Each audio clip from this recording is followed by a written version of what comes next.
Deadpool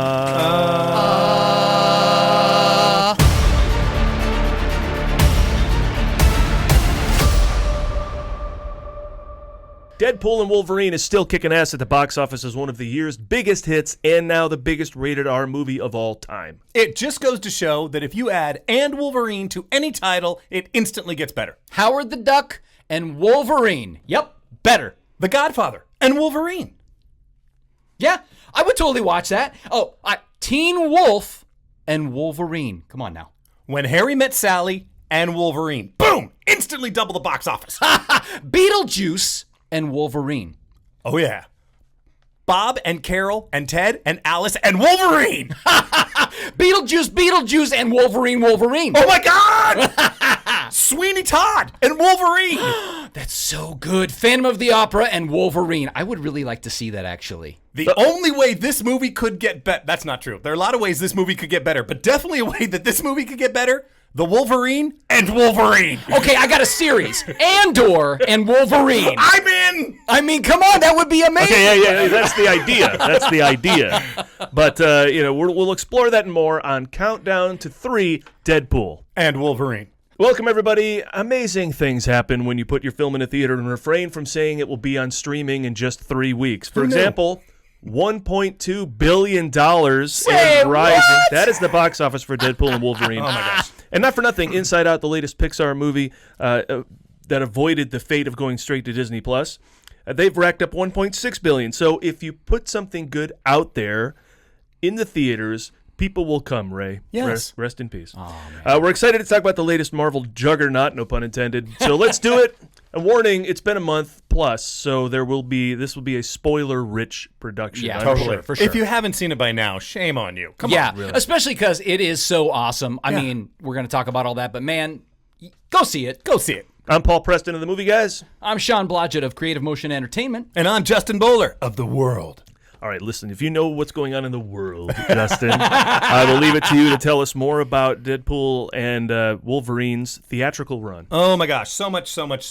All right, as you mentioned, it's now the highest grossing R-rated film in theaters, having just passed Joker, passing it, by the way, by $200 million. I mean, Holy moly. this thing is just moving. Do you think the Joker 2, Joker Folie à Deux, will have the same effect, or was Joker kind of a moment in time? That Joker's a moment in time, and I'll tell you why specifically. Not to go too much into this. I do know people that are excited to see Joker 2. I saw Joker 1. I recognize it's a masterpiece. It is way out there. It's totally different. And putting him in a very real world was very interesting. I have not watched it since. I don't know that I need to watch it again. I had a bit of a heart attack. And panic attack for sure. And I don't know. I'll see this out of curiosity because it's a musical. Like, okay, it makes it lighter. Wait, so are we're you not... serious? It's a musical? Yeah. I had no idea. Yeah. Yes, although it may not be full out, right. But there might be songs throughout. Well, but it's going to be right up your alley, so that'll be good. What did I do? Because you love musicals. He does not. I love La La Land. It's like, where? What? No, all right, this is a pre-show discussion. I just don't care for Phantom. Which That's I all. wasn't aware of. These guys went on with the Phantom and the Sweeney Todd jokes at the top. Phantom has too much opera for me. I Phantom should have is known. It's awesome. right there in the title. Anyway, go ahead. that is shame on true. you. I mean, so shame on I was going to go anyway, but You know what would have made it better? The Wolverine of the opera. That's right. $96 million opening day gross and $38.5 million Thursday night gross were records in each category for an R-rated film. remember when these things couldn't open at all? Right, absolutely. Like Beverly Hills Cop was a number one, I think, R-rated movie from like 84 to 99, then The Matrix, I think, and then that's another 25 years, and now Joker and Deadpool and Wolverine kind of within this, and the first Deadpool and Deadpool 2, I mean, that's all in the span of 8 years. We've had a number of R-rated movies just go through the roof. Completely. Yeah. Well, I think they're starting to realize is that, once again, if you make a good movie, even if it's R-rated, a lot of people will still go and see it. Adults need stuff to do. Yeah. Also, I think, this generation of young people, their language is definitely different than ours. I mean, I think they're more at the ready to swear. I mean, I have a daughter who's about to be 16 in December, so I have the privilege of listening to all kinds of like modern music in the car. And what a treat for you. but some of it's great, but some of it is like there's so much swearing in modern music. And the reason I bring that up is because I think classically the thing that would make movies R-rated a lot of times wasn't like nudity or sex or whatever. It was the language. Yeah. And now it's like they're just used to, they use it all the time. They're using it in, like, it's a beautiful song, and this young lady will just start dropping F-bombs, and you're like, did we need to have the F-bombs in this song? We didn't have another phraseology to describe your feelings? I guess not, but... Have you had to explain to your daughter why we even all know who the Haktua girl is? No. Yeah. No. Because, I mean... she's famous for an R-rated reason. Yeah, right. That's crazy. Yeah. Anyway, to that point, Sean, it sounds like that the ratings board needs to readjust its rules. Well, Deadpool and Wolverine has enough violence to still get the hard R. Well, I mean, I suppose that part is true, especially the one part. Yes, yeah. $211 million opening weekend was the biggest for an R-rated film, the biggest of 2024 so far, and the 6th biggest opening ever. I mean, come on. This is gigantic. This is absolutely huge. And to think, once again, go back to our first episode and where we talk about how difficult it was for Ryan Reynolds to get this movie made. Yeah. Years and years and years he tried to get this thing made, and people said no. And now look at what we're looking at. Do you think people are... Part of it is that people are starving for some fun, you know, because the one thing I'll say about all three of these movies, they're fun. And to me, they're unexpectedly fun because, I mean, I like superhero movies, but I'll be honest, I'm getting a little superhero fatigued to some degree.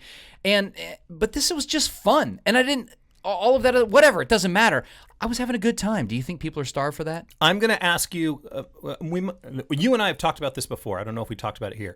When people say superhero fatigue, is it just any superhero movie, or is it because the movies you see that they're releasing are the same thing over and over again? It's just a different superhero. Where this is a superhero movie, but it is unlike anything else that we've watched before. I'm going to say both, to be honest. I mean, I am sometimes longing for just a film about humans, a film about people. I went and watched, I just blanked on the name. It was the new Anthony Hopkins film about the kids the character was able to save. Oh, yeah, I forgot the name of that, too. Yeah, but because it's been all too little time in the theater. Yeah, all too little time, but I did see it in the theater, and I loved it, and I got emotional, and I kid you not, there was another gentleman, older guy, who after the movie, was walking in front of me leaving, and he was like, it was nice to see another adult male crying over this, like we had a shared sort of experience. So I guess my point is, it would be nice to have some other stories. There are other stories, and we've talked about this a little bit before on the show, that the generation now, all they know in terms of going to the movies are superhero films, Star Wars films, maybe some Star Trek's going to get in there at some point. I mean, but at the end of the day, that's what these kids know. Yeah. And I'm not against it, but yeah. And we haven't had a Star Wars movie in the theater in 7 years? No, that's not right. Well, Rise of Skywalker was what, 2019? So so 5 years. Yeah. So anyway, it's mostly on TV. But I will argue only that the scales tip. We're coming up on story time as we approach Oscar season, and then you'll see all your movies about stories about people and all that kind of stuff. And they're all playing now at Telluride, Toronto, and Venice. So and then we'll get a glimpse of them. True, but I guess my point is that going back to this, I don't think anyone goes to this movie or didn't see this movie because of hero fatigue. Yeah. I agree with that. Because this is unlike anything else out there. You create, once again, I go back to the brilliance of Kevin Feige early on, maybe has waned a little bit. Make a movie about someone who just happens to be a superhero, but tell the story, not that they are a superhero, they just happen to be one. That's where we go. And then keep jumping genres. Give us the bank heist. Love it. Yeah. Give us something new. Well, honestly, don't just give us Blue Beetle. Blue Beetle, which I haven't been able to get through, is 100% just carbon copy of so many superhero films that were done better somewhere else. And someone went, no, I got this. I know. Although it makes me so sad for that lead guy. He's so great. He's great in Cobra Kai. He's awesome. The film's only okay. Yeah. But yeah, I mean, I agree. And I also think, this speaks to one of my favorite superheroes, my son's favorite superhero, Spider-Man. And I was just watching a video about Stan Lee talking about creating Spider-Man. and how when he first pitched it to his editor and stuff, they were like, no, this sounds terrible. First of all, people hate spiders, which I think is hilarious.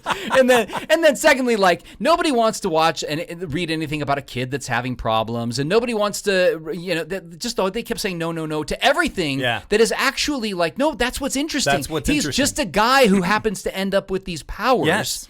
And then suddenly you're like, holy crap, he's just dealing with it. Right. He's just dealing with it. And, anyway, so. Yeah, I completely agree.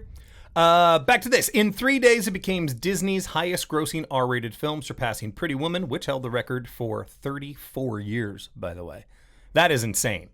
Who holds a record for 34 years? Come on now. Well, how many Disney R-rated movies are coming out? I suppose that's you true. got to go into Touchstone label, Touchstone. probably Hollywood Pictures. Absolutely.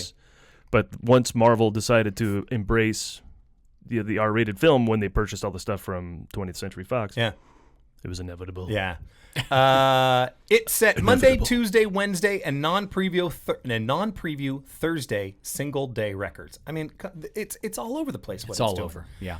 And already the 23rd highest-grossing film of all time, Inside Out 2, has already cracked the top 10, by the way. Made it to number 8.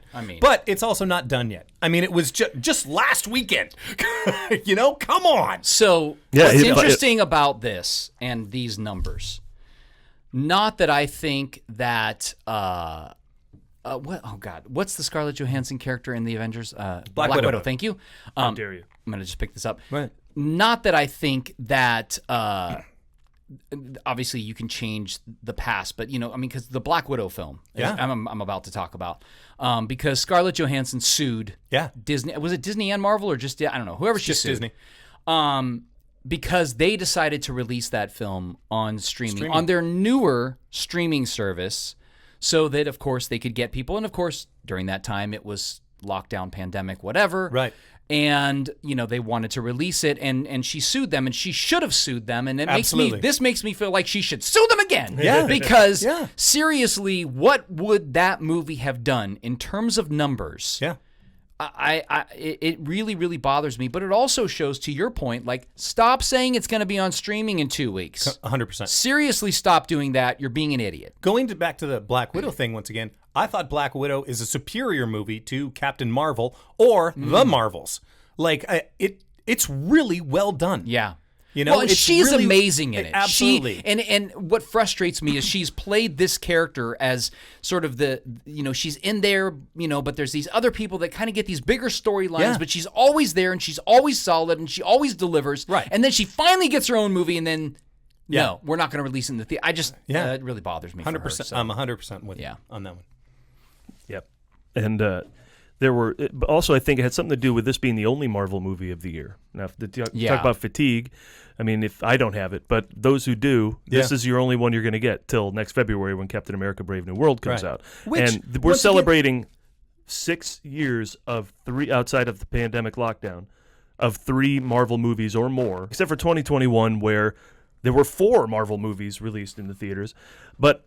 So it's quite the dip to go to only one, as I think people were starving, and they're going to keep starving. And when Captain America comes out, maybe that'll be huge as well. Then we're supposed to get Blade, maybe, or Fantastic Four. Okay, we'll talk about Blade. I know we're gonna talk about Deadpool, so don't worry. So it ties in. Marvel talk. Yeah, this camera's actually been running for 35 minutes. We've only done about 10 minutes of content. No, I was gonna ask about Captain America: Brave New World. That's the name, right? Yeah. Okay. So, just real quick, Captain America: Brave New World.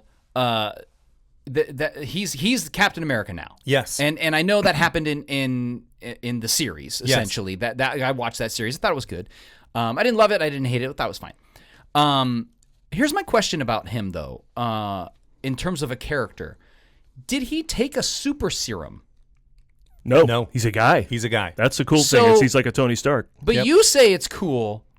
I have issues with it. Oh, I do not. Yeah. What's your issue? Well, first of all, Tony Stark is in an armored outfit. Not when he leaves the Sanctum Sanctorum, because there's stuff going on the street, and he just walks out there to see what's going on. Everyone's running the other direction. It's a 9/11 moment. And he is walking towards the problem. Eventually puts the suit on because he realizes what he's up against. But he just walks out there like a man to see what's going on. Like a man. It's awesome. When I see, and Iron Man 3 might be one of the most interesting Iron Man movies because he spends half the movie using his smarts and having to outwit everybody because he doesn't have a suit. Well, I mean, that's his argument in the Spider-Man movies where he says, if you can't be this without the suit, then you can't be this, basically, right? Yeah. And so I totally get that. I guess there's just some things with like the super serum and that was Captain America and now, but maybe it's something more. I don't know. Maybe I need to rewatch. Maybe I need some Captain America education. All right, I'll table it for a moment. His skill was always just being a badass soldier, but then he's got the wings to just like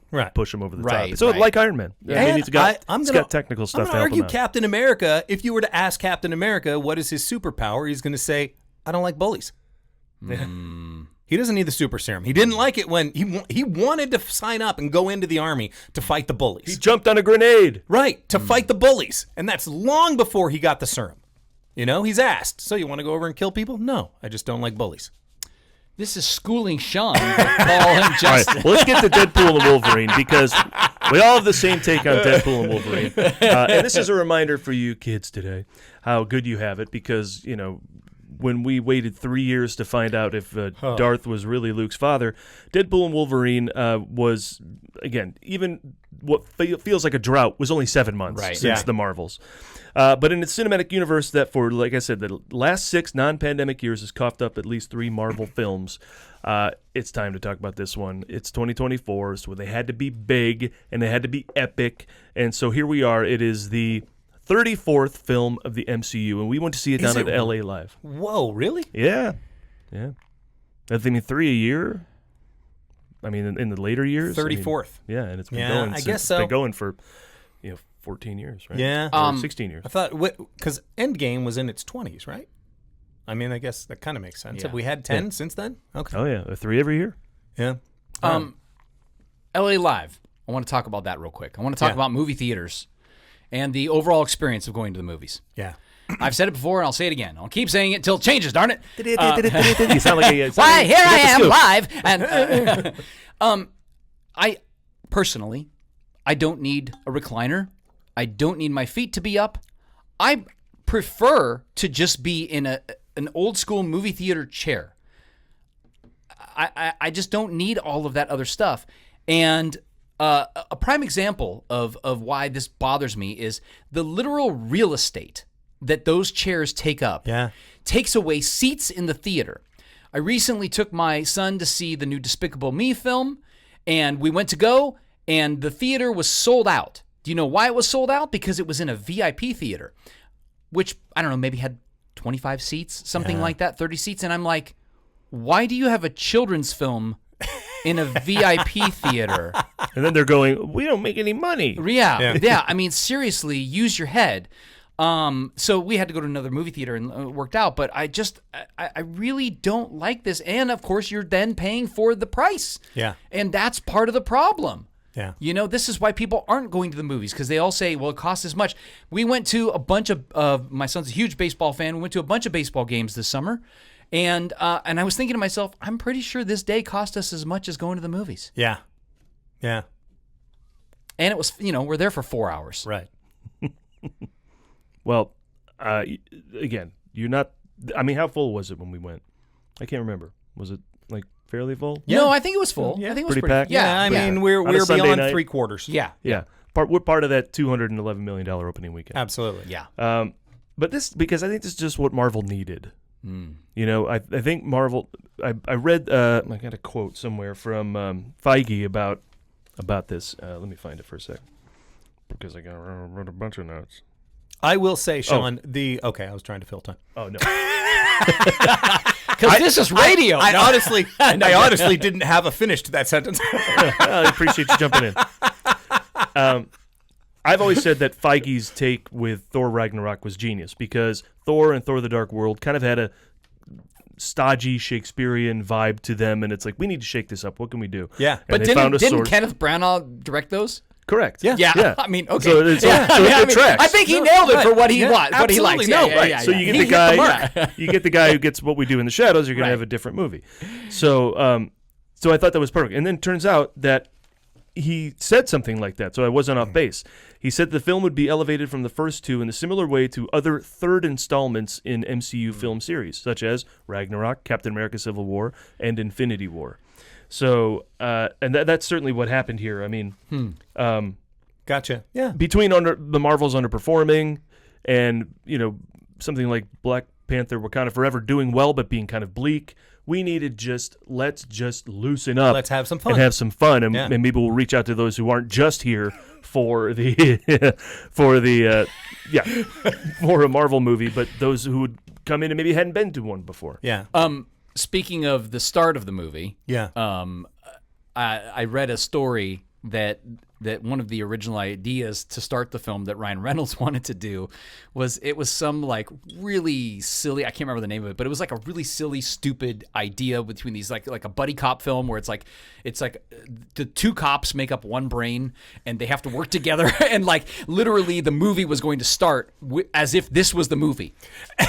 It was called Alpha Cop. Oh, is that what it was? Like when you go in and sit down and start watching it, Alpha Cop begins, plays for 5 full minutes. Yeah, 5 minutes. We're gonna do 5 minutes. I was like, are you kidding me right now? Yeah, no. If I'm Feige, I go, funny. No. Yeah, right. Because people in 5 minutes are going to get up and leave. That's really funny. It really is. Yeah.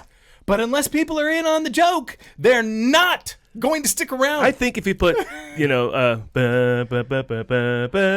top, they're not going to go anywhere. No, but that was the point. But the point is that they were not going to do that. That gives a tell. They were going to do the 5 minutes, and Right. then they were going to go into the Marvel. Well, they were going to do that. Right. So no, they were doubling down, and I agree with you because the problem is 5 minutes. People don't know how long 5 minutes is. No, 5 it's a very minutes long is time. long, Right. and 5 minutes is enough to go. Isn't this? What is Man, I don't. Alpha Cop. I think I'm done. Yeah. Here's the thing. I'm gonna yes and that. My favorite bit in all of Family Guy, in all of its seasons, is Shapoopy. And if you don't know what I'm talking about, Peter is playing football on a football team. He goes, he spikes the ball, and he starts to dance. Someone says, "Hey, no showboating." He says, "That's not showboating. This is showboating." And he starts to sing and dance the song Shapoopy from Music Man. Thank you. And they do the entire 8-minute number. I don't know musicals. They did the entire 8-minute number. I want you to recognize there's only 22 minutes in a single episode of Family Guy. They took more than a third of that episode to do the entire song. They said, no, it's going to be funny. We're just going to keep letting it going. So they sing the song, they sing the chorus, they sing the next verse, they sing the chorus, they do the dance break, and then they come back and sing once again, final song, final verse, final chorus, play it off. Wow. It is insane. That's the brilliance of Seth MacFarlane, by the way. I agree. I mean, he's willing to double down. Yes. He's willing to fully commit. So anyway, to your point. Well, other ideas that they had for the movie in general, not just like to goof on the opening with Alpha Cop, but if you go way back to kicking around ideas, because they actually had the third film in the works from the opening of the first one. They were going to do an original trilogy. In fact, X-Force wasn't even supposed to be introduced until the third movie. Right. They introduced it in the second one, so they said, what are you going to do for the third? And actually, the pandemic and the lockdown and the actor strikes and all that stuff, well, actually, the pandemic lockdown gave them the time they needed to sort of take a break, think about it, see where Marvel was going, see the Time Variance Authority, and then put the whole thing together. And, of course, the purchase of Fox by Disney was also very helpful in them figuring out what direction they were going and bring him into the MCU. So, actually, it helped them to take that break. But when they weren't, they had other ideas. A Rashomon-based road trip film with Deadpool and Wolverine. Deadpool Saves Christmas. I mean, at in the North some Pole. ways, the road trip idea is still there. Yeah. An iteration of Yeah, it. that's the two of them on that thing. Yeah. Deadpool Saves Christmas at the North Pole was an idea. I am 100% in on that, and they still need to do that. I think that should be their Christmas special this year. In all honesty, they should do that. And once again, I'm going to go back to, and I've said this before, maybe on other podcasts. You create a Christmas movie, and it keeps going forever. This guy was in a Christmas movie, and I love those residual checks because it just keeps coming and coming. Keeps coming. Yeah. Yes. Yeah. Well, and Guardians of the Galaxy Christmas movie, I think is great, and it furthers the story. Right. Super fun, I mean, but it'll also continue to be around for Yeah, I think I watched it this past year as one of my Christmas movies. Exactly. I was like, yeah, I'm going to watch this. This is fun. And much like Joker's going into musicals, at one point there was a musical number with, I guess that's why they call it the Blues, where Wolverine sings. That got cut. These never went past idea stage. They should have had him sing something. They made a reference to him being Harold Hill, being the Music Man in it. So they which he was doing right before this, which is why he had 8,000 calories a day on his post Music Man workout because he had to be slim to dance around the stage. So I need to bulk up. To that point, I just saw a post, somebody was reposting it, that he had put out that was like, because everybody's talking about how great he looks in this film and all this stuff, and he's like, yes, I had to eat the meals, I had to do the workouts, but I could not have done it without the team of people that helped me do this. Thank God he said that. And I loved that he acknowledged that. I really respected that because, I mean, this is the thing when we compare ourselves with stars, celebrities, with huge celebrities and stars, and you're like, God, it'd be great to have that kind of body, and you're like, yeah. Here, it's part of his job. Yeah. And he's getting literally paid to do that. And that's all he has to focus on. All he has to focus on is being a celeb, being him. Right. Right? Learn your lines and go get ripped. Okay, got it. I'm going to paraphrase Bart Caius, movie guy, on an old show of ours. I was talking about how, The Rock does everything. He's doing movies, and now he's showing up on TV shows, and he still goes and does wrestling, and now he's got like a reality show, and he's doing. So how does he find time to do all this stuff? And Bart said, imagine having a crew of people who handle everything else in your life for you. I mean, hey, a light bulb needs to be fixed in my bedroom. Great, on it. Got to make sure after I do this wrestling match, I go home and balance my checkbook. No, you're not doing that. Yeah. Also, to that point, though, is like, Mark Wahlberg. He doesn't watch this. He's not going to get mad at me. But Mark Wahlberg, was talking about at one point how he looks so big for. He's like, it's nothing. He's like, I eat whatever I want, but I make sure that I work out an hour a day. And it's like, okay. You, because that's not true.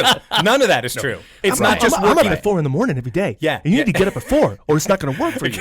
You have to have the mindset.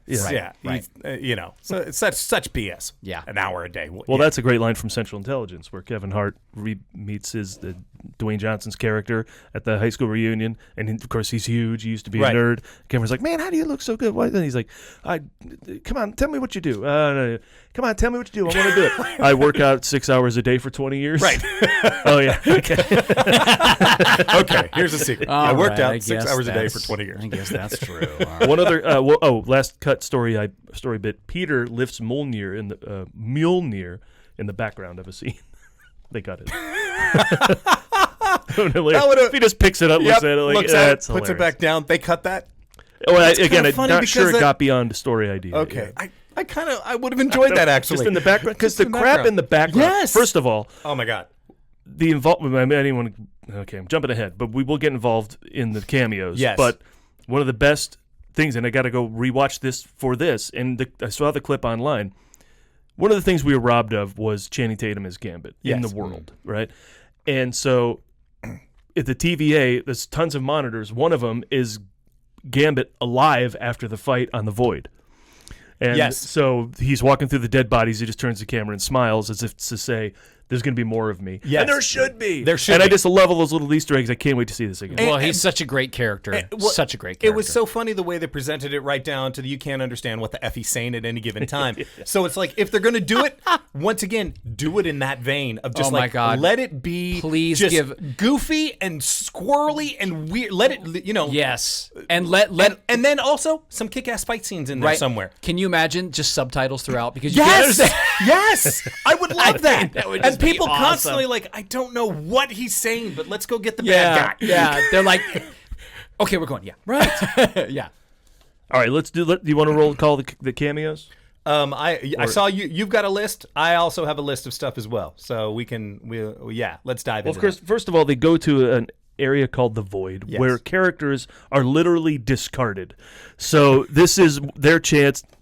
Nobody can spoof Marvel better than Marvel themselves. Right. So that's why they're the best. Did you watch a superhero movie, Meet the Spartans? These people can't do it. Yeah. Marvel knows how to do it. So, which, by the way, they knew just who to bring back. I'm just going to say, to add to that, they know how to do it, and they can do it because they spent the time to build the building from the foundation up. Yep. If they hadn't had 20 years of movies already, and or however many years it's been, doing all these movies, building everything up, building up the storyline, letting these things have some weight and mean something, you can't spoof something you don't know. I mean, this is the problem when we go back to like Justice League, right? This is why Justice League is not great. Justice League is not great because you didn't spend 20 years setting the whole thing up. You let one movie go, and then this movie, and then that's over there, and then we'll just do it. We'll just explain it all in one thing. No, you won't, because nobody's going to care. Go on. Points again to Feige, and we will continue to give him love. Yes, just for putting everything on the table, for doing what no one else has done ever before. But like. He could have come in and said, well, we're worried about blah, blah, blah. And I think he had to have overruled anything Disney might have possibly said. Yes. Because I can't imagine Disney going along with this, but I imagine Feige going along with all of this. That was a terrible Feige impression, but it was approaching George Lucas. So anytime I went a little with Dr. Lorne Michaels. Was that what it was? I don't know why I did. I would like you to sound like George Lucas anytime you do Kevin Feige from now on. Faster, more expensive. Faster, more expensive. All right, cameos. All right, so first of all, I noticed in early trailers and stuff that I was like, oh, that's Toad. There's clearly they put Sabretooth front and center, so there was no big thing. Same actor, Tyler Mane, but not Ray Park to do Toad. Not Ray Park to do Toad, which makes you what's Ray Park doing? Yeah, exactly. guys got golf. And I noticed, but then when I watched the film, I also noticed Psylocke. But it wasn't Olivia Munn. Olivia Munn. We had a couple of those. Lady Deathstrike was in there. I don't know that character. Yeah, Kelly Hu, but not Kelly Hu. Trust me, I know Kelly Hu. From what film? X2. Oh, okay. Yeah. Okay. Yeah. Yeah. Mm-hmm. Did they ever call her that in that movie? Do they ever call her Lady Deathstrike? Yeah, maybe that's why the name didn't.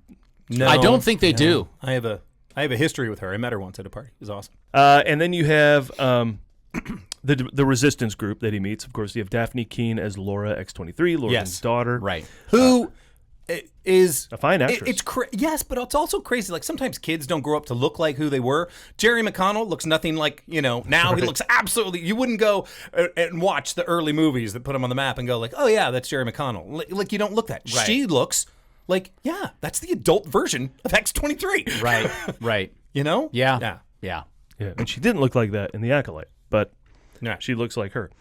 Jennifer Garner is Elektra, of course, still just stunning. Have you seen the stuff that she had posted after this came out and it was out that she was out, that she was in the film? She started posting stuff. She's like, of her working out, because she's in the movie for less than 20 minutes. Right. Yet she's got these stunt scenes, and she's like, she went hardcore diet, choreography, like fighting nonstop for something like, I don't know, like 2 months before they shot anything. Wow. Like, that's what she did every single day. She's like, because they're going to be expecting Elektra, and I can't give them anything else. Like, it was one of those where I just went, total respect to you for that. I think she's absolutely awesome. I just love her. I think she's just great. Yeah. And I was so happy when we saw her. I was like, you're just awesome. And I just respect her as a human too. So yeah. Right. And even the fun little tidbit about Ben Affleck. Yes. Yeah. But you want to see her. I thought that was awesome. It was awesome. Hilarious. Yeah, I love that. You want to see her kicking ass in a personal film about people talking or whatever it is you want to see. Juno, Dallas Buyers Club. Oh, yeah. The Kingdom. She's great. Juno is just such a fabulous film. Yeah. Aaron Stanford returned as Pyro. Didn't even recognize him. Did not recognize. Okay. At the same time, though, he didn't wear the same. He didn't wear the same outfit. Didn't wear the same outfit, and it's just like, okay, well, we had one Pyro in X-Men, and then we got Aaron stepping in X2 and X3. And who saw X3 more than once? No one. Not even Brett Ratner. Not even Brett Ratner. He's like, you know what, guys, you got the edit. You got it. It's just like they called him Pyro, and I remember sitting in the theater going, "Oh, that's Pyro," and then thinking, "Is that the same actor they got for Pyro?" Yeah. Yeah, it was. It was. It was. He was in 2 other movies. He was delighted to be called back, I'm sure, because I haven't heard much from him since. Right? Yeah. Yeah. Wesley Snipes returns as Blade. I mean, when he came around the corner. Oh, my God. Come on. They were with me. They know. I literally stood up in the theater, cheered, and applauded. I was so excited. Now, truth be told, when I was at Comic-Con, as much as I tried to avoid it, I had a few spoilers thrown at me because it's I was there on Thursday, and they showed it Thursday night at Comic-Con, and so I'm around late Thursday night, and spoilers are coming out. So I knew about Chris Evans. I knew about... Oh, no. Yes. That he was Johnny Storm? But I did not know he was Johnny Storm. Okay. So that was still a surprise, which they did a great job of when they show the sleeves, it's just blue and white. Yeah. Right. which was great. So when he said "flame on," I still got to enjoy it. I just fell over. It was the funniest line of the whole movie. But Garner was totally blown for me. I'm like, oh, okay, she's coming back as Elektra. It actually was blown before the film. I looked at the history on it. She had to deny it a ton, and she said, well, people have denied being in Marvel movies before, and then they show up anyway, and it works out. So. I tried to avoid so much of this thing. Like, I tried to stay offline, as much as I could. There's only so much you can do. But Wesley Snipes had no idea, stood up, applauded. I was like, this is the greatest fucking thing ever.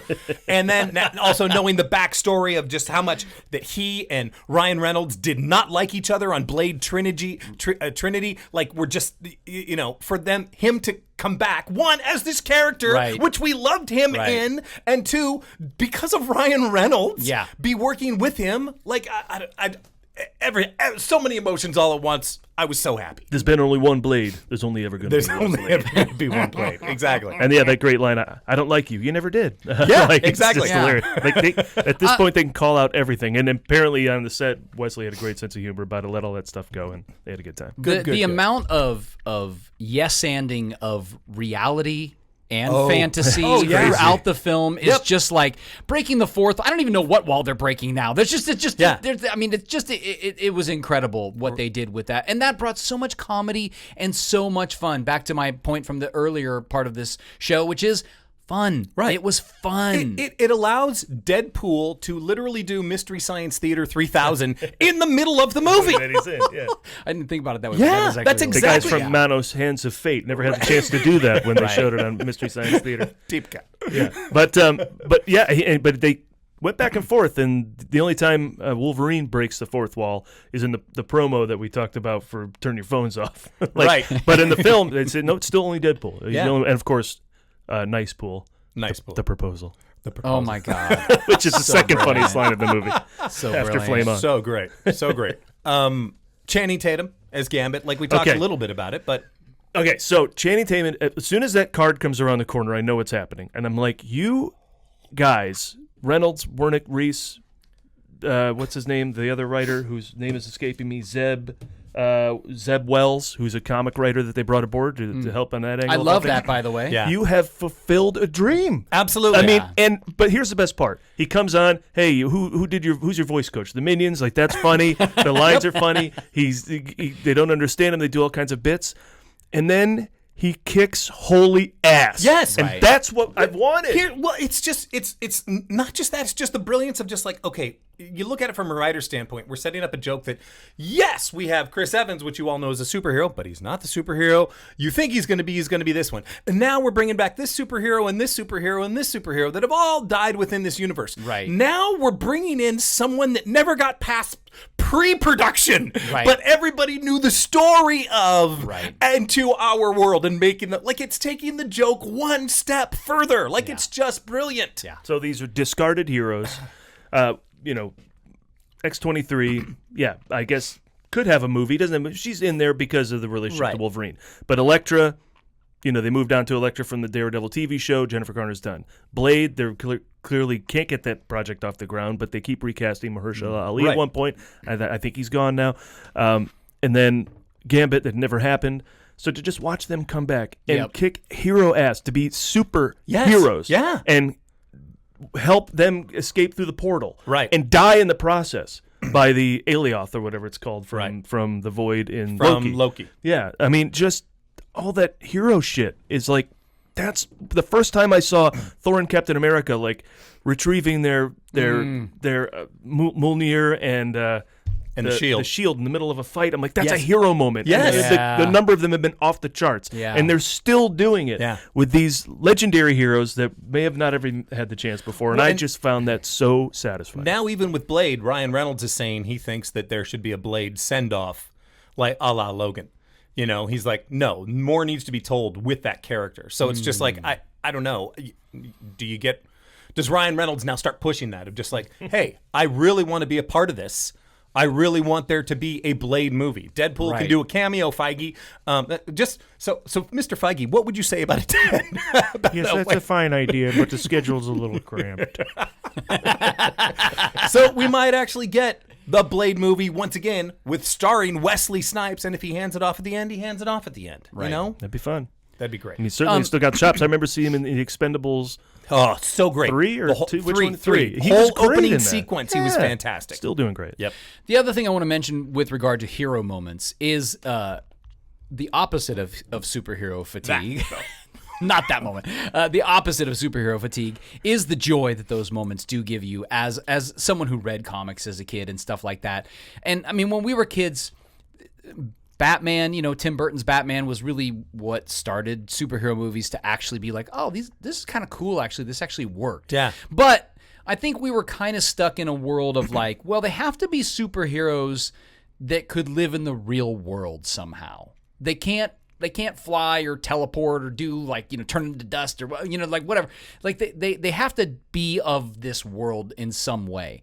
And then as CG got better and now we have this amazing stuff that they do, every time I see behind the scenes, I'm stunned and excited by the amount of stuff that by the amount of stuff that people are doing. Yeah. I mean, because you look at it and you're like, green screen, okay, maybe there's like a rock that they stand, you know what I mean? Like everything, okay, cables, and it's just like, somebody's just sitting there like outlining this thing and taking that out. And I mean, like hours and hours, you know what I mean? Like, of course you see these credits and there's, thousands of people that do all this digital artist work in it, and they do amazing work in there. And to me, those folks are the unsung heroes of this. Because at the end of the day, we would not get the hero moment. We would not get that excitement without their hard work. So thank you, digital artists. Yeah, absolutely.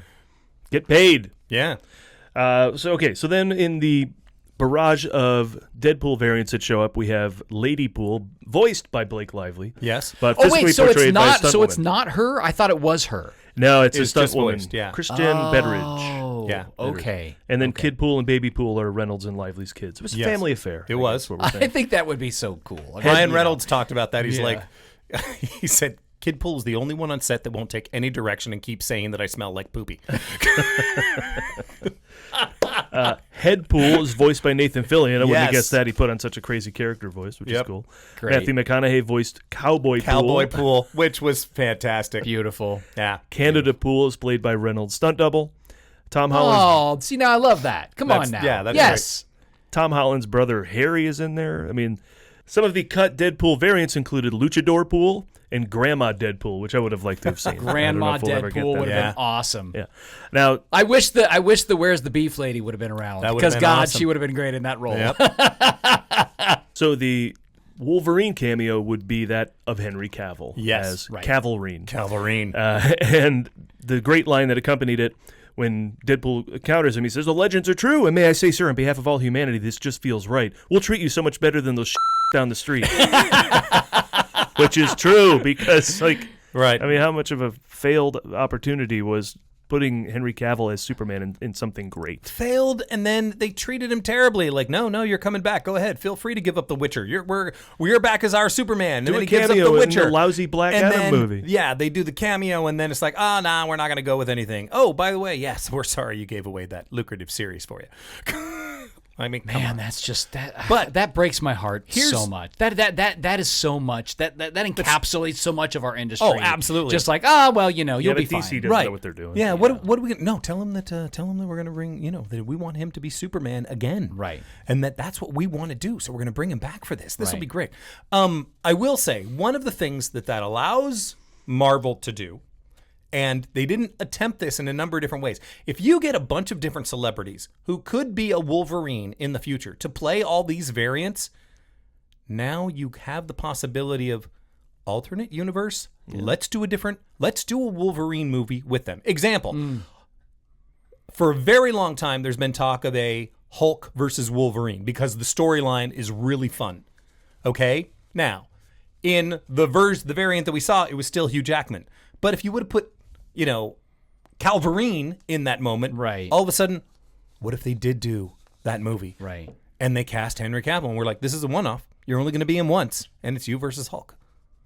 Pretty cool. I'm pretty sure he would love that. Yeah. Yeah. But we didn't use him in that version. Instead, we just used him as regular Calverine. Anyway, go ahead. Yeah. And then let's talk about almost in the film. Oh, before we go too far, I did want to mention Patch because we didn't get to talk about Patch. Yeah. That people were talking about. Are we going to see Patch or whatever? And there was some talk that it was going to be Henry Cavill, and I guess ultimately it wasn't. I don't remember seeing it, but you guys said it was in there. Super fast. Yeah. Yep. Yeah. Absolutely. Yeah, and he had numerous versions of Wolverine and the whole, including the size accurate. It was very funny. Right. And the Fever Dream Wolverine, which I did not know what I was looking at. I was like, why does this look? I remember that cover. That's Wolverine on the cover. Yeah. The other thing that I didn't get until I think you were explaining whatever that in the comics he's really short. Yes. And there was one that was like 4 really feet tall.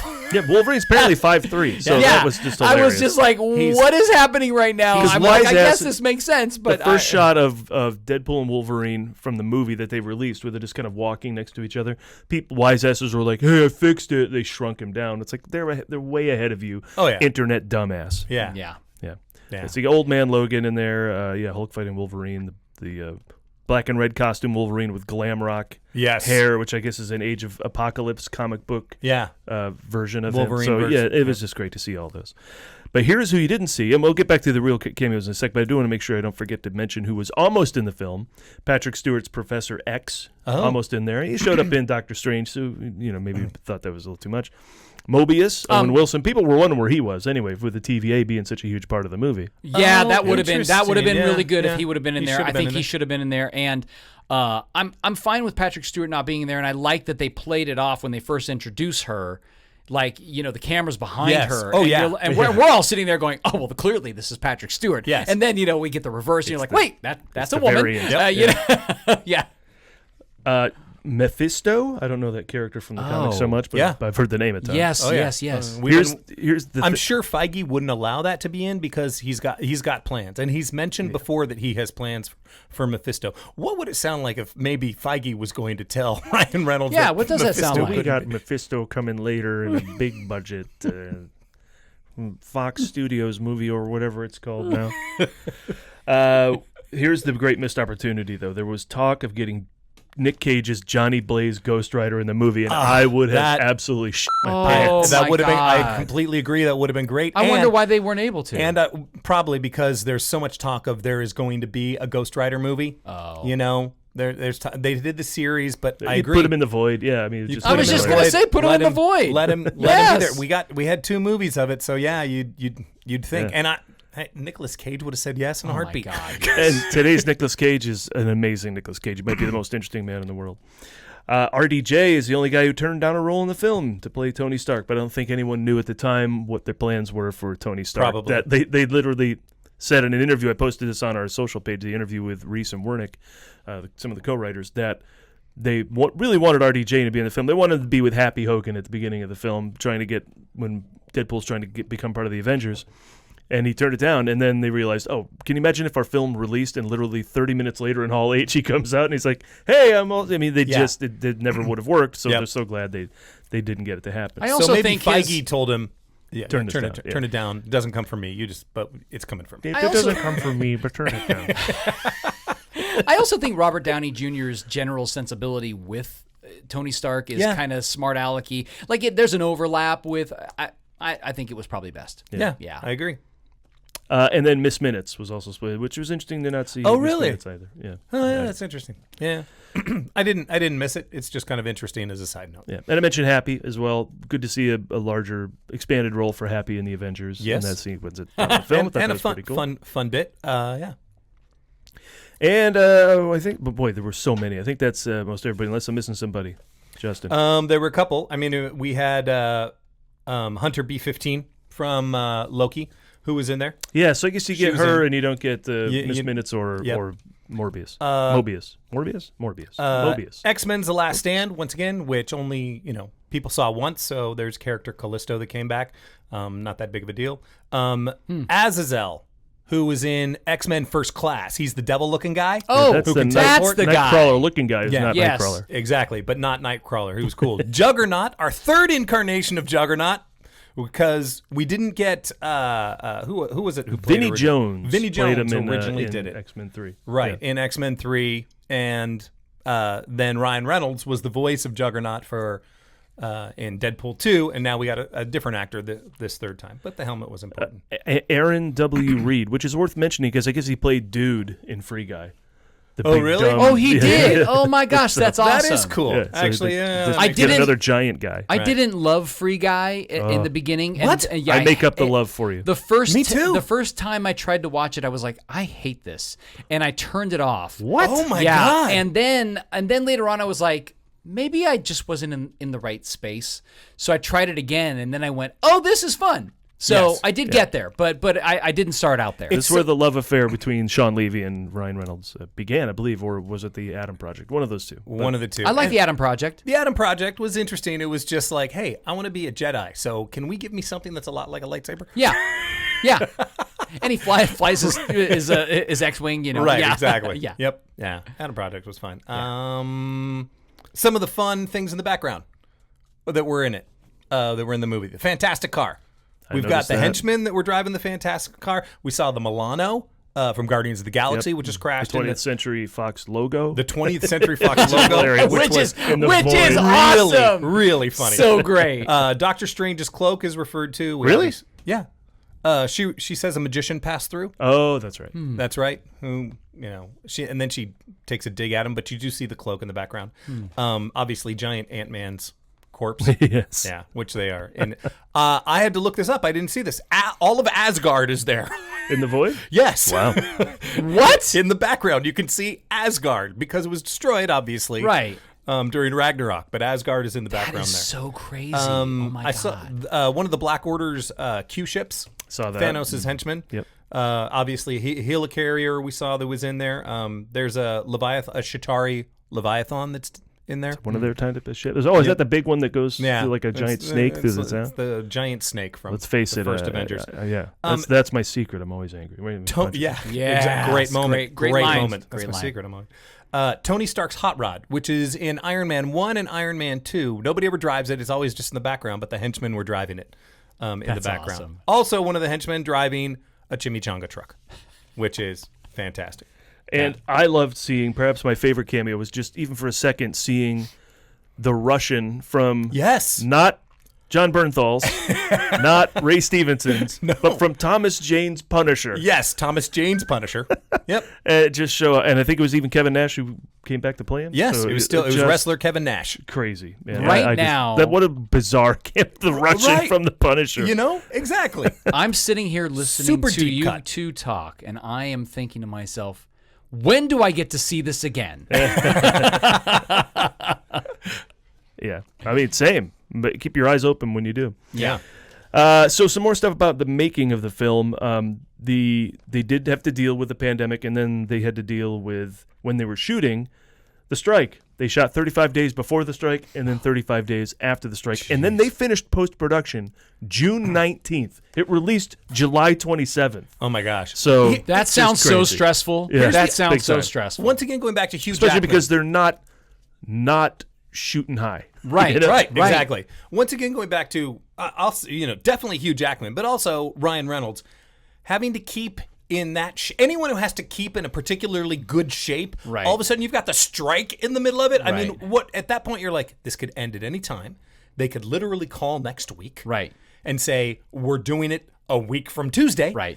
So the entire time you're continuing to work out and work out some more, eat this and Twinkie? Work out some more. The Twinkie looks really good. Exactly. Have you seen the video of David Corenswet, who's currently playing Superman? No. He had a TikTok video. Just said finished production, and he just holds up a brownie and he shoves it in his mouth.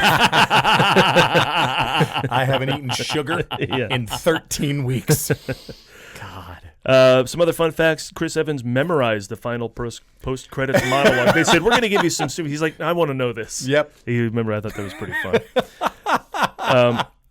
That ranks up there. That monologue ranks up there with Chevy Chase in Christmas Vacation. Yes. Clark W. Griswold's four-fleshing, foul-mouthed, finger-licking dog.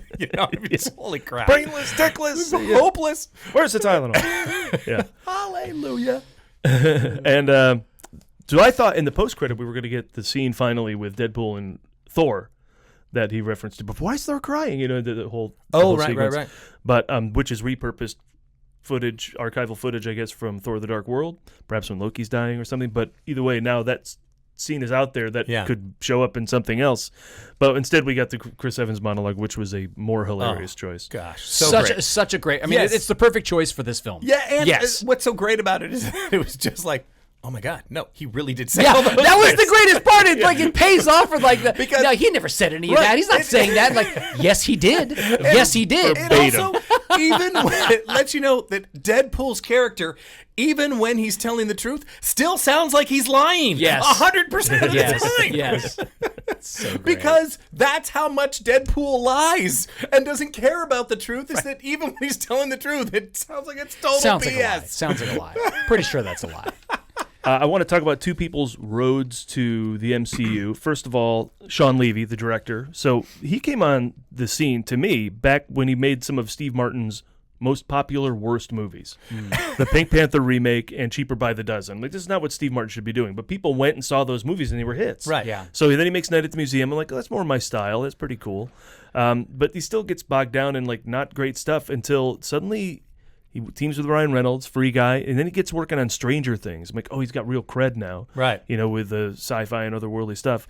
And then just jumped into this. So it was a kind of a cool track to get from stuff that was middling onto, this is his hugest movie without question. Right. Although at the same time, going back to the Steve Martin comment, I am also going to say I don't think Steve Martin steps aboard a project to a degree without vetting someone. So I have to think that Steve Martin went, oh, this guy's funny. They all knew what they were doing. Yeah. Because they made money. Yeah. They were hits. I mean, I saw Pink Panther. Okay, so I didn't see Cheaper by the Dozen. Yeah. I mean, it's a remake of it's a standard family fare. You know, it's I nothing saw them special. both. I liked it's nothing them both. special. Free Guy, Deadpool, and Wolverine are special. Yes, they are. And so is Night at the Museum for them. Night at the Museum is excellent. Yeah. And in all honesty, this has a lot in common with Night at the Museum. Agreed. Yeah. Yes. Yeah. How so? Many different cameos, many different people. It's just like we're setting ourselves up. He juggled a lot. We've got an entire world now where anyone could pop up that would be in a museum. Okay, Teddy Roosevelt. Who's playing Teddy Roosevelt? Robin Williams. Right. No one knew that was coming. And Right. it was great. I want an entire movie of Robin Williams as Teddy Roosevelt. Right. ChatGPT, make me a movie about Teddy Roosevelt played by Robin Williams. I'm also happy for the the entire career arc of Matthew McFadden. Or is it Matt Faden? Matt Fadian? I don't know how you pronounce his last name. McFadden. Faden? I think so. Because I never watched Succession. But this guy started out as the Mr. Darcy, Mark Darcy, from the Pride and Prejudice film with Keira Knightley. Mm-hmm. Now, you're stepping into the role made famous by Colin Firth in the British BBC Pride and Prejudice, which coming out of the water with the shirt sticking to him, chicks all over the panties dropped across the world. So I'm like, not envious to have Matthew McFadden jump into that role. Yeah. So it kind of never took off for him like it did for Colin Firth. You know, Right. Colin Firth jetted it. He did, but then Succession came along and he found his niche, and he's got a tray full of Emmys to show for it. And so I was thrilled for that. And then he shows up in the MCU as whatever that character's name is. I forget, but you know what I'm talking about. The douche. Paradox. We hear you. Paradox. Yeah. So I was excited to see him get that reward for being so good.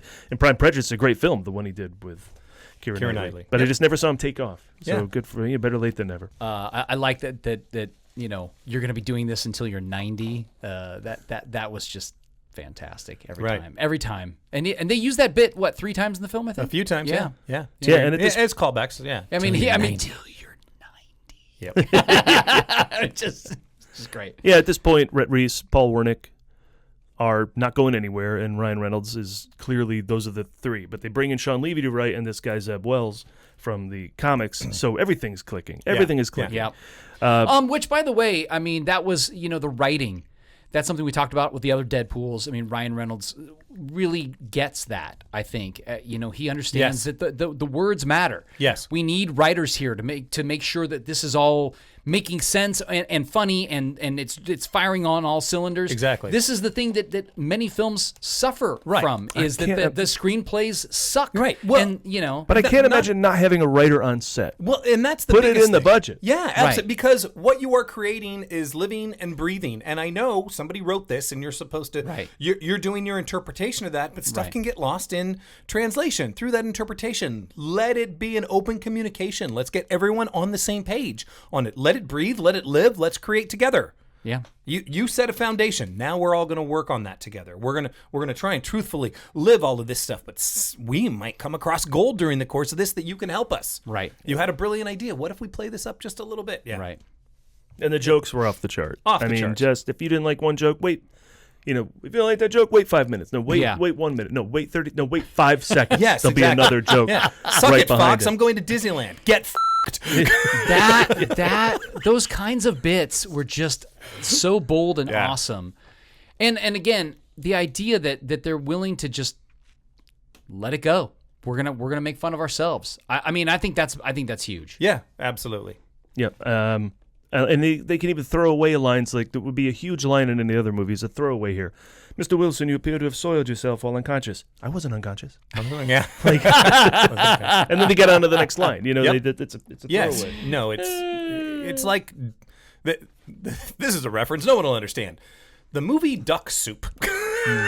Or any of the Marx Brothers. The lines come so fast you don't have time to laugh at all of them. Right. Because one says one, you laugh, you miss 3 lines, and you pick up number 4. Right. Or number 5. Right. So you just keep rewatching. You keep hearing them again and again and again because there's so many great lines. One of my favorite things about the experience of going to see this movie with you guys was, and everybody who was in the theater that night, everybody laughed so much. Oh, yeah. I mean, we were laughing so hard. As much as this is a superhero film, as much as this is an action film, all of that stuff, it's a comedy. Oh, yeah. I mean, this is a comedy.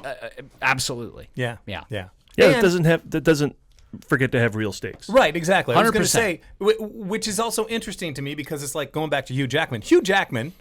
Let's please go back to him. Has legend. Yeah, he has the heavy lifting in this film, 100%. And I'm not just talking he's got to be all bulky with his sleeves off. I'm talking about he's got the heavy emotion.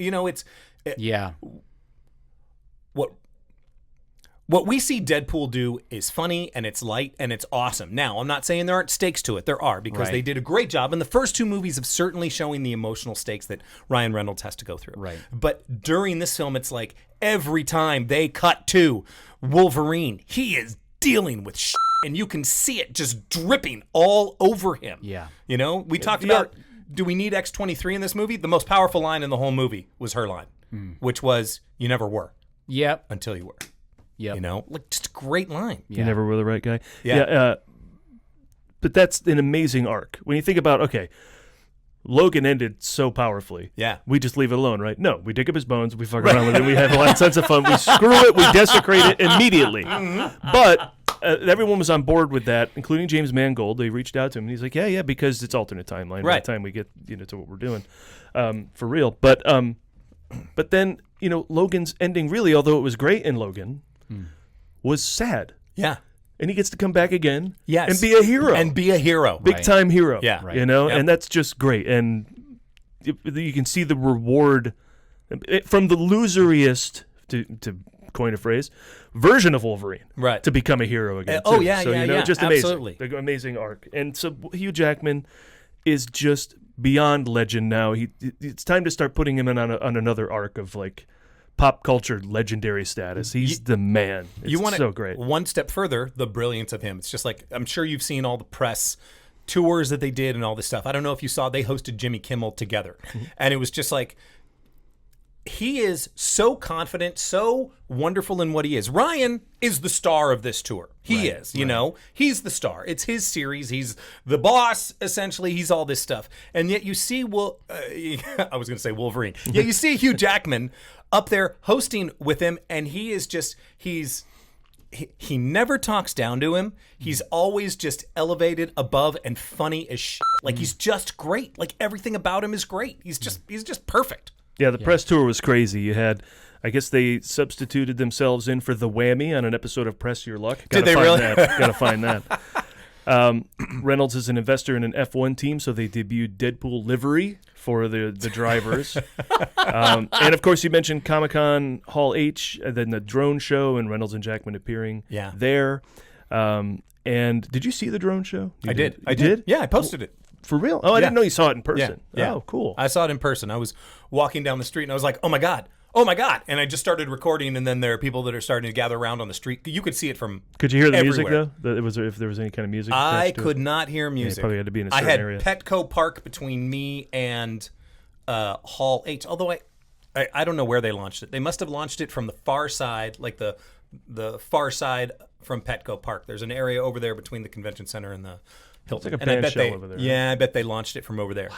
I didn't hear any music, but it was at that point that I was like, oh my God, because I didn't know what it was going to be. And then I was like, oh, Deadpool, Wolverine, oh, that's cool. And then the person said, yeah, we just came from it. It was so great. Chris Evans. No, Jennifer Garner. And literally that's when I went, I think you can hear it on the video that I posted where I go, shut up. Okay, cool. And then I shut it down.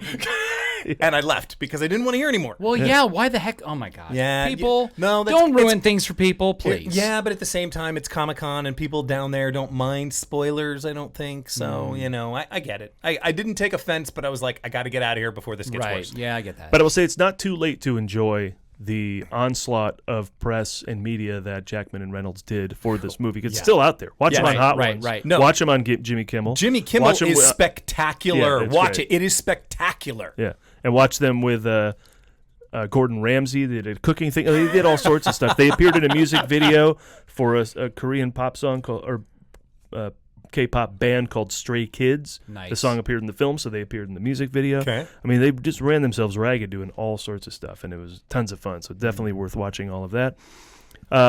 Reynolds got tired of the rumors out there of who was cameoing in the film, so he started rumors. He put it out there that Mickey Mouse is in the movie, Predator, Steve Urkel, all untrue. I'm not gonna lie, I would have loved to have seen Steve Urkel. Urkel Pool would have been awesome because it would have been the buff one, right? Like, what was the guy's name that when he wasn't? Jaleel White. Yeah. No.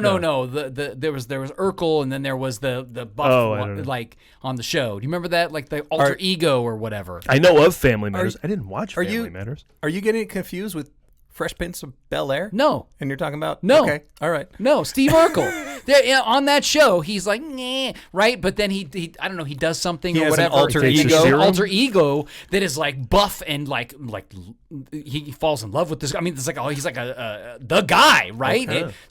That would have been funny. That would have been funny. It happened to Monroe in Too Close for Comfort. It's a trope of sitcoms. Yep.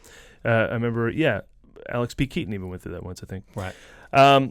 So after the film's done and the trailer comes out, it has 365 million views in the first 24 hours, which is not just a record like we talked about earlier with all the box office records. It's literally a Guinness World Record. So they presented that to Reynolds.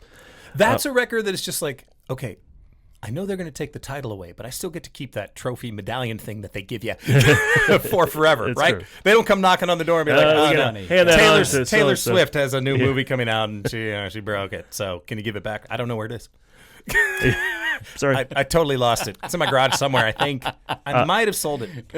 The film recovers its budget in 2 days. It has a Rotten Tomatoes. 2 days. Yes. 2 days. 2 days. Oh, my gosh. And there's a Rotten Tomatoes score of 79%, 95 with audiences who know better. Yeah.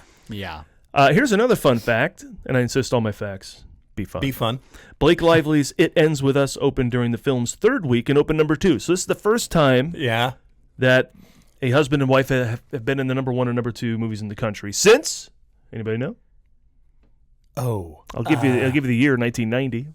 1990. Okay, hold on. So a long time. So just as long as Pretty Woman. Okay, this record is going to take held. me a minute, but I want to get in on it. We're looking at 1990. Bruce Willis, Demi Moore. Oh, that's maybe? good. Did you not know this, or did you? I don't. That was a great guess. That's it. Is it? Yeah. I don't even know the movies. Die Hard 2 and Ghost. I was trying to think of Hollywood couples from the 90s. That's really Holy good. Shit, Nice work. That was crazy. I thought maybe you heard it. All right, good for you. No, Die Hard 2 and Ghost. And Ghost. Yeah. Who was number 1? Die Hard. Was Die Hard number 1? Action movie probably higher? Or I can't remember. was it Ghost? I don't know. Oh, man. I can't believe I pulled that out of my butt. Wow. That's crazy. If you'd have given me another 10 minutes, I don't know that I could have told you the movies they were in. I was just going, I'm like, Hollywood couples that both were A-list at some point. Good call. Yeah. Look at that. Although I will say, my daughter saw, what is it, The Last of Us? Is that what? Yeah. It ends with us. It ends with us. Yeah. So she was saying that Blake Lively went out and did a press tour for that.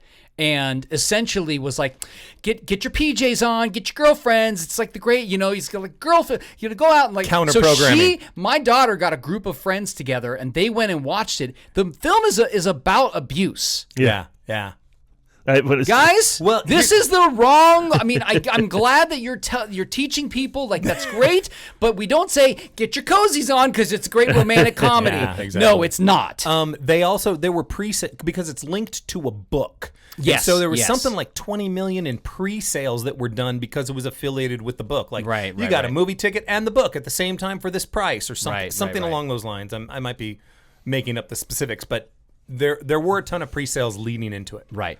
Not to take anything away from the movie, but it does help you get that big box office number. Yeah. Anyway, good for them. Power couple. Yeah. Awesome. Yeah. And I do like Blake Lively. She's super charming. And she's very good. If you ever saw a movie called Savages, Oliver Stone movie with Aaron Taylor Johnson in her, she's really good. Is she? Yeah, I never watched Gossip Girl or anything, but I wasn't a Gossip Girl fan. But what was the shark movie that she did? She was fantastic. Oh yeah, The Shallow. I think so. Shallow in the shallow. All right, so that's pretty much all the stuff I got on our movie here. Alien Romulus moved into the #1 spot in Deadpool and Wolverine's 4th week, but the film returned to #1 the following week. Finally knocked out, I think, to stay now by Beetlejuice. But it had a hell of a run. I not only did it have a great run, I think it had to me that's almost a classic run, and it's a little bit. I mean, it's not as much as when we were kids because of course couldn't get the video forever, like all that stuff, right? But it's nice to see that it stayed. It's nice to see that it wasn't just the first weekend and the second weekend and maybe by the third. Right. I mean, and I think this was also an incentive. For movie theaters to we're doing good. This is happening. Yes. Like, things are coming and people are liking it. So that's good.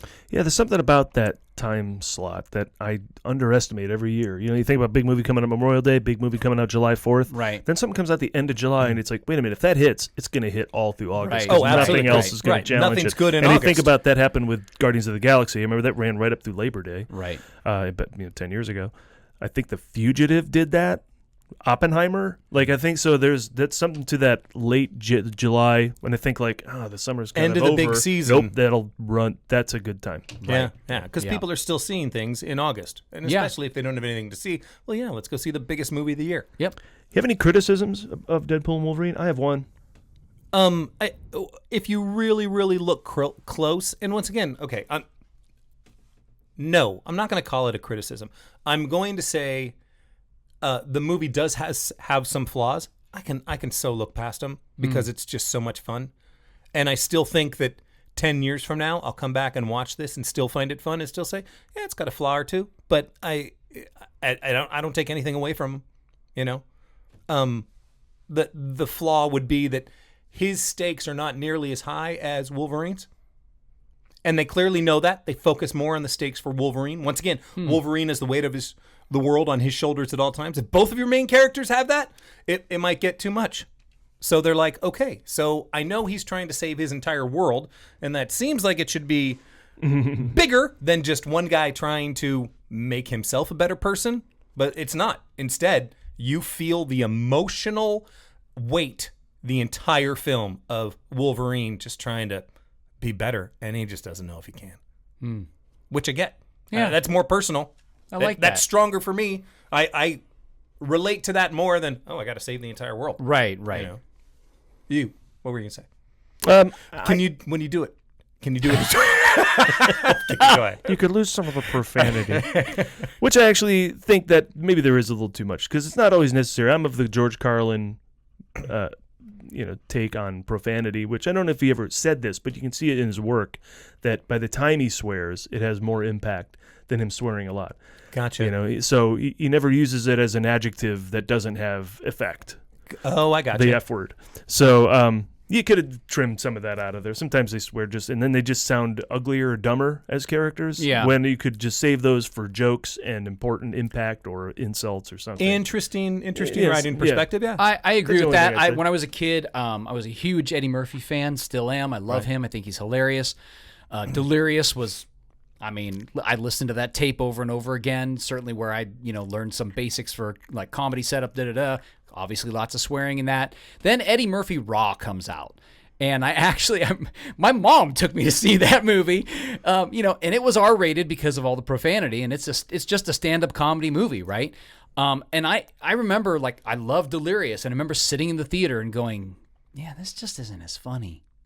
Because there was so much swearing in that, like so much. So to your point, I think, I had an acting teacher once say, everything is nothing. I think, you do it too much, it becomes everything, and then it's nothing. Yeah.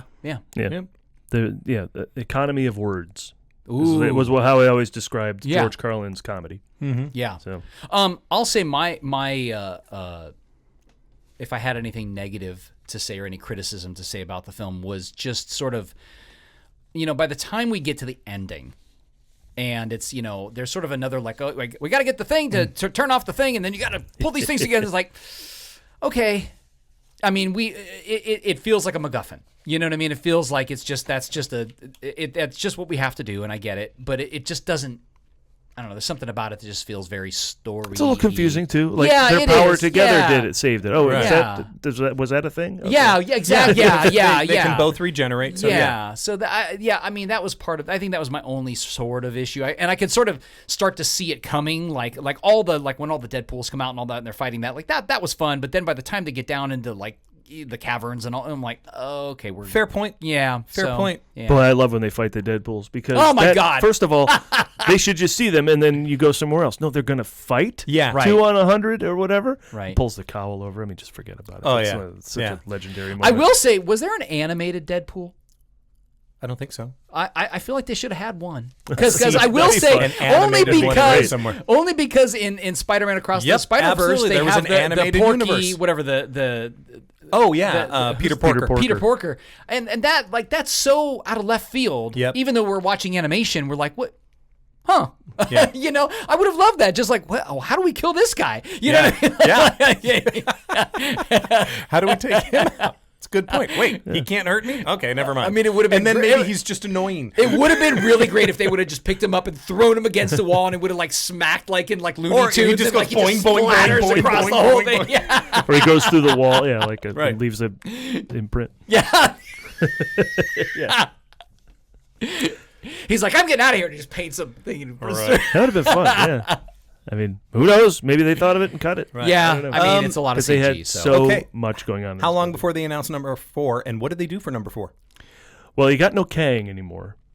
So, we don't have to adhere to his storyline next to Jonathan Majors. And they showed at the Comic-Con that they switched that up. So, I mean, I think Deadpool shows up in Secret Wars. I mean, you're making a mistake if he doesn't. Absolutely. Right. I'm talking about another movie. So before then, will one come out? I don't know. You don't keep Wolverine alive and not let him go out a hero. Again, if you're not planning on, okay, he's staying in this universe, they're now best buddies, we're going to keep this going, Do you do another movie? I mean, God, this was good. At some point. But that's the thing. It's like, how do you top this? I mean, you got to go in the other direction, right? You got to make the next one super, super small.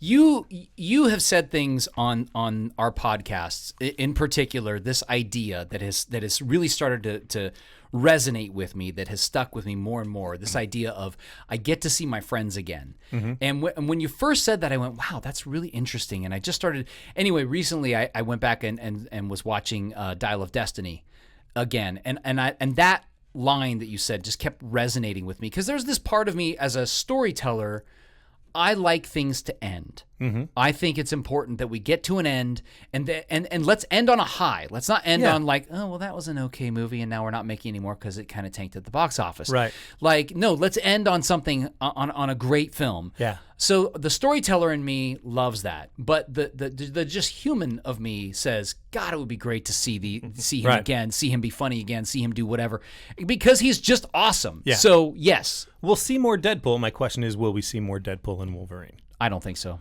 I don't know.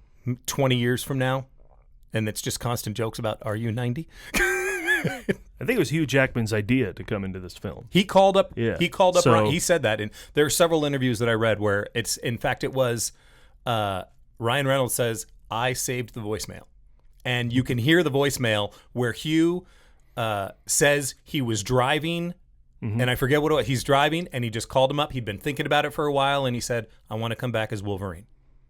And just Ryan, at that point, they stopped everything they were working on, and they're like, okay, it's now going to be a Deadpool Wolverine movie. What are we changing? Oh, my God. It's very cool. God, that story just gave me chills. Right? I love that story. That is one of the things that you can hear if you watch the Jimmy Kimmel. You'd think I have money like that's invested in Jimmy Kimmel. I don't. It was just so great to see these guys talk to each other during the course of it.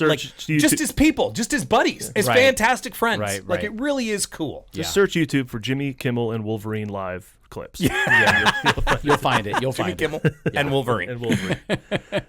But okay, so I mean, I it's tough to make a call on that. I think he was probably done. I mean, I understand we would like that. It seems to make sense, but it was a risk to come back and change where he left off. But the arc again was so great, going out of Hero. Maybe we're we let a Hero before, but like a real hit. He's got the circle of friends. Right. He's resurrected his worth in the world from that particular variant being such a loser, So well, and maybe it's enough that he will be in Secret Wars most likely and things like that. I mean, it's the same thing that I think the Spider-Man movies are going to suffer from. They're making this fourth one, and I'm nervous about it because did you hear who they just announced as director?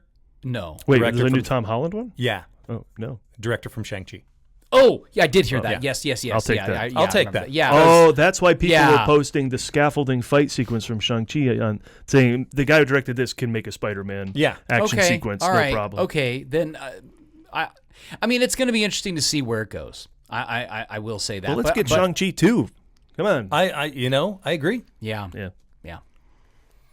Okay. All right. Well, that wraps Deadpool and Wolverine, which wraps our podcast. Oh my gosh. What are we doing next? I don't know. Kevin Feige, what other sequels are coming down the pike? Well, we've got Black Widow and Wolverine. We've got Captain Marvel and Wolverine. I want to see Black Widow and Wolverine.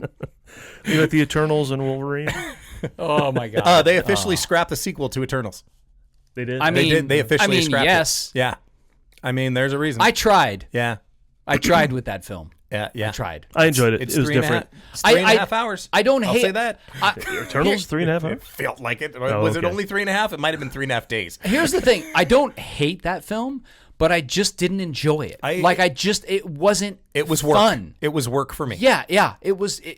Yeah, I agree with your point. Interesting. There's some different stuff. I mean, that's, I kept waiting for it to get better. Well, to me... The entire movie, I was waiting for it to get better. It reminds me in terms of just tone, it's got a sort of darkness to it that reminded me a little bit of The Boys. Not as much, but a little bit. But The Boys is better. Yeah. Okay. That's it. Well, there's a bunch of sex and violence in the Eternals. Oh, so they got it. They just stole that. That's from the 3.5 hour. They're like, once again, I'm Paul Preston. I'm Sean Blodgett, and I'm Justin Bowler. Let's go around the horn for plugs. Creative Motion Entertainment. Creative Motion Entertainment. Send us an email, Sean@creativemotionentertainment.com. I think that's the best way to do it. That's the best way. Justin, are you doing anything? No. And check out Digital Mind Productions on Facebook. If your production needs anything, I can also help.